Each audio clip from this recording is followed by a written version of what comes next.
আসসালামু আলাইকুম। এইমাত্র পাওয়া সবচেয়ে বড় খবর, এই মুহূর্তে প্রবল বেগে আঘাত এনেছে শক্তিশালী ঘূর্ণিঝড় রেমাল।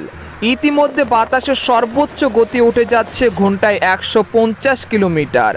আবহাওয়ার পূর্বাভাস বলছে আজ সারাদিনেই তাণ্ডব চালাবে এই ঘূর্ণিঝড় রেমাল।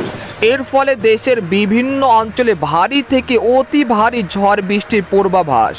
তলিয়ে যেতে পারে গ্রামের পর গ্রাম, মুহূর্তে লণ্ডভণ্ড হয়ে যাবে একাধিক জেলা, চারদিক ধ্বংসাত্মে পরিণত হবে।